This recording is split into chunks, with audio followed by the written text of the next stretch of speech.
Here's a quick video on how I mounted my Willie & Max saddlebags to my Yamaha Bolt.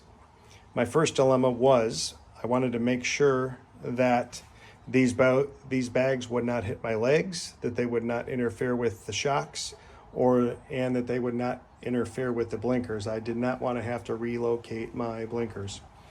Another thing I did not want to do is I did not want to pay $115 or $124 for the OEM Yamaha Bolt bag brackets, which may not even really work with this shape of bag.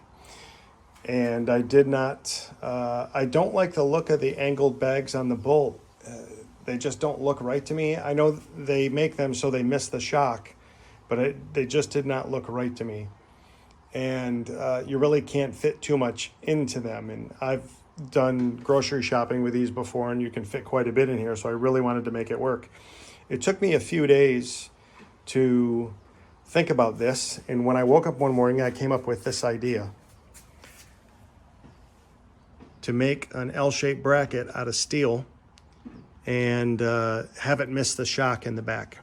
So what I did is I went down to my local hardware store and bought some steel bars, and instead of $120 some, all the parts cost me right around 20 bucks. And I just went to work from there. I measured them all out, and I ended up pounding them down to a 90-degree angle here, 90-degree angle here.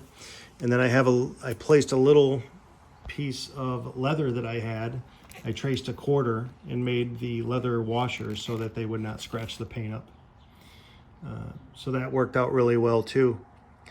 One of the most difficult parts was, you can see here how these are different angles, different setbacks, because you have this dip here in the back of the bike. So that was a little goofy for me too, but it all worked out.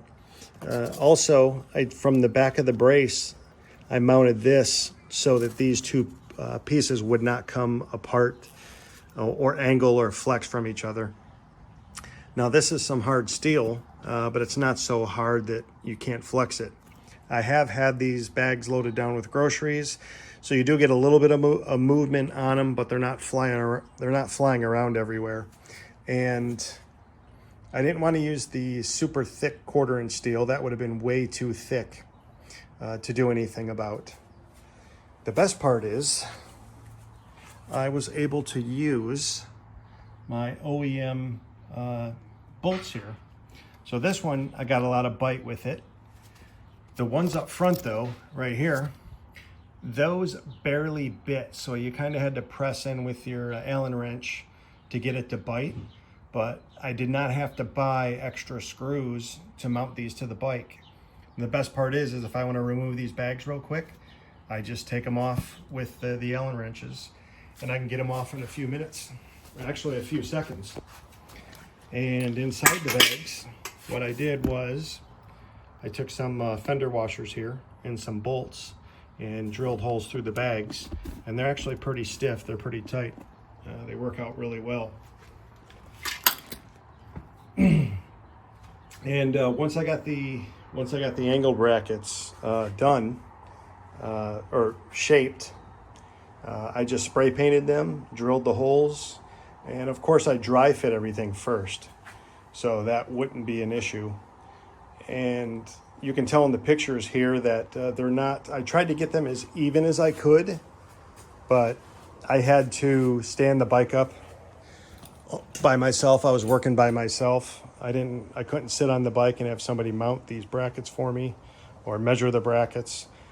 But I did a pretty good job of getting them as level as I could. And again, I didn't want to have to relocate my my turn signals.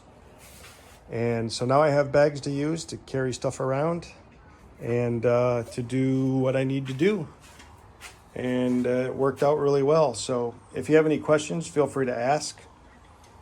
And I'll see what I can do to help you. Thanks.